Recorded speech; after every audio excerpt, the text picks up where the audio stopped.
भाई हो देखो ऊपर ऐसन तो होई एकरा नीचे कैसन। भाई हो देखो ऊपर ऐसन तो होई एकरा नीचे कैसन। हमारा बुझाला ई झकास हो। पातर पातर होठ लाली पॉप लागता, चोलिया में दूगो आलू चॉप लागता। आ एक नंबर माल जिला टॉप लागता, आ एक नंबर माल जिला टॉप लागता। आ पतली कमरिया लापालॉप लागता। भाई हो देखो ऊपर ऐसन तो होई एकरा नीचे कैसन। हमारा बुझाला ई झकास है।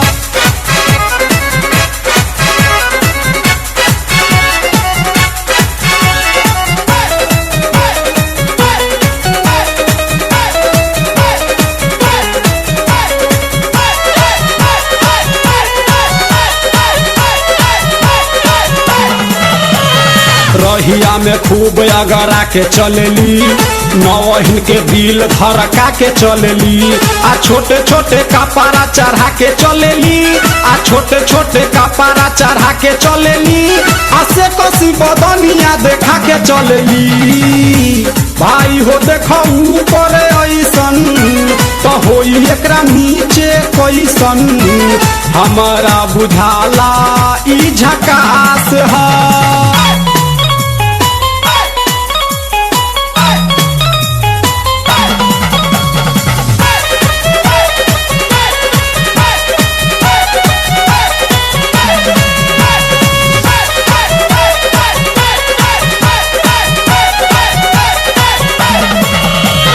सोलह साल के एज में बेजोर लागेली, देखो देखो चांद ई चकोर लागेली। आ चढ़ल बा जवानी पोरे पोर लागेली, आ चढ़ल बा जवानी पोरे पोर लागेली।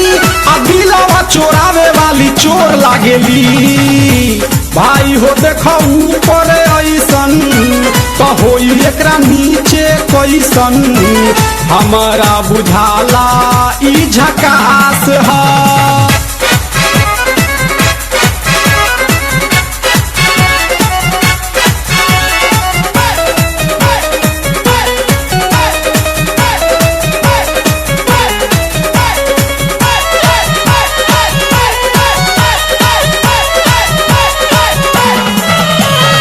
ऐसन माल पाई जे निहाल हो जाई, सकल बलमुआ अब कमाल हो जाई। आ फिर जेल जाए के सवाल हो जाई, आ फिर जेल जाए के सवाल हो जाई। आ लागता ई गाना पर बवाल हो जाई। भाई हो देखो ऊपर ऐसन तो होई एकरा नीचे कैसन। हमारा बुझाला ई झकास है। पातर पातर होठ लाली पॉप लागता, चोलिया में दूगो आलू चॉप लागता।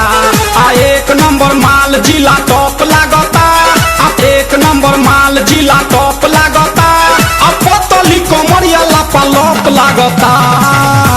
भाई हो देखो ऊपर ऐसन तो होई एकरा नीचे कैसन।